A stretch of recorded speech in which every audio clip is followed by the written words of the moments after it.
Hey there everybody, welcome back to the channel.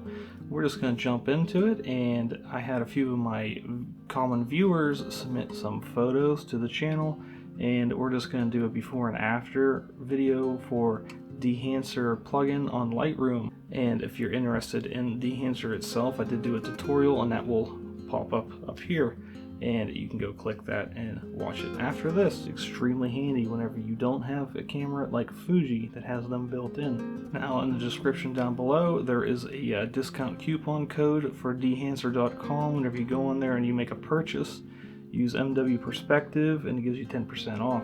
Throughout the video you'll see little pop-ups for their Instagram, and if you wanted to go find them and give them a follow, I would much appreciate it, and I'm sure they would too. If it wasn't for them, I couldn't have done this video.